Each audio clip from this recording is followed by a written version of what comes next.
Welcome in my class. Today I am teaching you statistics and this is new mean, combined mean and weighted mean. Okay. Last we have completed mean regarding discrete method and continuous method. Okay. Continuous और discrete में भी हमने दो part divide किए, by direct method, by shortcut method. Okay. Now this is next mean. It is combined mean. Okay, combined mean denoted by x bar c. X bar it means mean and c it means combined. Okay, so combined mean denoted by x bar. अब आप सोच रहे होंगे कि ये इसका use क्या है और इसको यूज कब करते हैं. So if we are given the mean and the number of observation of two or more group, then we can find out combined mean of this group. ठीक है, जब आपको एक से ज्यादा ग्रुप गिवन है और उसके ऑब्जर्वेशंस गिवन है, आफ्टर दैट मीन भी गिवन है, उस टाइम हम क्या करते हैं, कंबाइंड मीन फाइंड आउट करते हैं. ठीक है, so see here combined mean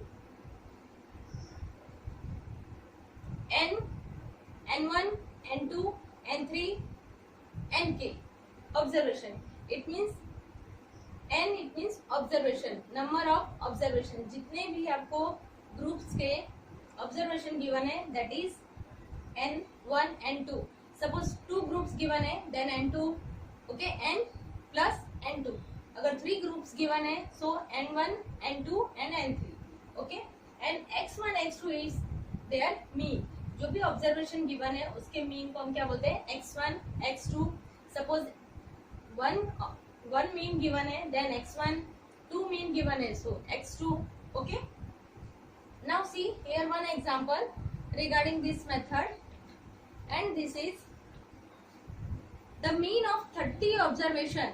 okay, आपको दिया हुआ है the mean of 30 observation of group is 22.8. It means 30 observation. मैंने यहाँ कहा था n इक्वल टू ऑब्जर्वेशन, तो जो 30 ऑब्जर्वेशन है उसका मीन गिवन है 22.8 and mean of 20 observation of another group is 18.2. और जो another 20 observations है उसका मीन कितना है 18.2. ओके, यहाँ पे it means group 1 जो 30 observations का है और n2 it means जो 20 observations का है और उसका मीन गिवन है x1. it means जो 30 ऑब्जर्वेशन है उसका मीन और दूसरा है जो 20 ऑब्जर्वेशन है दूसरा जो ग्रुप है उसका मीन. तो हमें कंबाइन यानी दोनों मीन का कंबाइन जो ऑब्जर्वेशन गिवन है उसका मीन फाइंड आउट करना है. So see here this is formula for finding combine mean. See n1 30 n2 20. This is first group, this is second group and there mean. Now x bar c it means mean c combine c.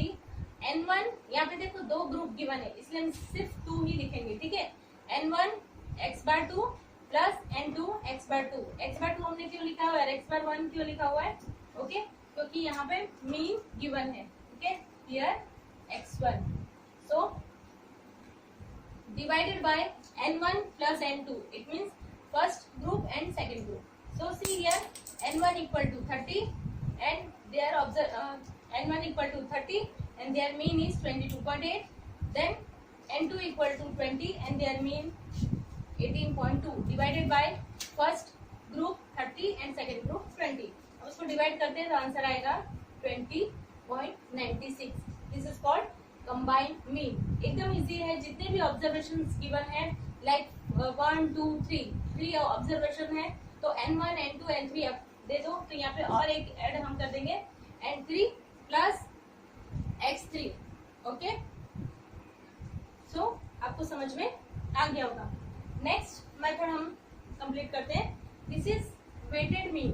Weighted mean it means क्या कि जब भी हम कोई subject के regarding या फिर कोई पॉपुलेशन के रिगार्डिंग बात करते हैं कि उसको कितना वेटेज दिया जाए, कितना एवरेज उसका दिया जाए. ठीक है, तो एवरेज जो गिवन है उसके अकॉर्डिंग हमें टोटल मीन फाइंड आउट करना है. ठीक है, जो वेटेड गिवन है उसका टोटल मीन फाइंड आउट करना है that is called weighted mean. Okay, now if the importance of all observations is not same, ठीक है, जितने भी observations given है वो अगर सेम नहीं है, a special mean called a weighted mean. देखो यहाँ पे observations given है वो सारे अलग अलग है, ठीक है, वो सारे अलग अलग observations है, तो उसके रिगार्डिंग हमें ये weighted mean यूज करना है. आपको सम में given होगा find by combined mean, weighted mean, okay, तो आपको पता चल जाएगा कौन से फॉर्मूला से हमें फाइंड आउट करना है. See here some example. One example for this method. Here weighted mean denoted by x bar w. यहाँ पे हमने किसे डिनोटेड किया था, x bar c. c it means combined and here w it means weighted. Okay. Same step यही आपको follow करना है कि w1 c w1 x1 w1 it means weighted, x1 it means their value. Okay, so see here subject question is the test of 5 subjects are taken for the students of a class and the average marks and their weighted are given in the following table. Find the weighted mean of the marks. देखो आपको mean find out करना है, weighted mean. Okay, subject question में ये given है, average marks भी given है और वेटेड भी गिवन है. हमें सिर्फ जरूरत किसकी है, वेटेड की. और वेटेड के अकॉर्डिंग हम दोनों को मल्टीप्लाई करेंगे तो हमें क्या फाइंड आउट हम कर लेंगे, एक्स डब्ल्यू. Okay okay. See for maths average marks 56 and weighted 8, English 42 and weighted 7, science 55 weighted 5, SS 45 weighted 3 and Gujarati 49 weighted 2. अब हमें फॉर्मूला के अकॉर्डिंग, इसका फॉर्मूला है x bar w equal to sigma x W upon में sigma w. ठीक है, तो observations हैं और उसके मार्क्स, उसके अकॉर्डिंग आपको मल्टीप्लाई करना है. तो यहाँ पे वेटेड गिवन है और यहाँ पे मार्क्स गिवन है. मार्क्स आपका x है और ये w है. ठीक है, x यहाँ पे मार्क्स के रिगार्डिंग हम बात कर रहे हैं, बट अगर किसी सम में भी मार्क्स के अलावा प्रॉफिट है, ओके, प्रॉफिट है, देन प्रोडक्शन है, कुछ भी x गिवन है, तो x इंटू डब्ल्यू, सो एक्स डब्ल्यू. तो हमें क्या फाइंड आउट करना है, एक्स डब्ल्यू. दोनों का मल्टीप्लीकेशन कर दो, 56 into 8 448, 42 into 7 294, 55 into 5 275, 45 into 3 135 and last 49 into 2 98. ठीक है, अब वेटेड का टोटल कर दो, sigma W 25 and sigma x W. Sigma it means sum of X W 1250. अब फॉर्मूला में पुट कर दो, सिग्मा एक्स डब्ल्यू अपॉन में सिग्मा डब्ल्यू.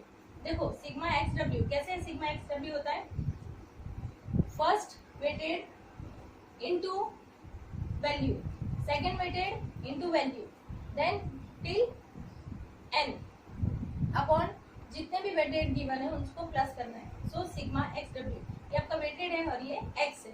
ठीक है, total. So sigma x W जो हमने मल्टीप्लीकेशन किया है ये रहा इसका, और सिग्मा डब्ल्यू 25. डिवाइड कर दो, आंसर आ गया आपका 50 मार्क्स. ओके, समझ में आ गया, एकदम सिंपल है. वेटेड मीन तो आपको ये तीनों इन्फॉर्मेशन सब में गिवन होगा, सिर्फ आपको मल्टीप्लीकेशन करके वेटेड का टोटल करना है और एक्स डब्ल्यू का टोटल करना है. ठीक है, और x W sigma x W divided by sigma W कर दो, आपका आंसर आ जाएगा.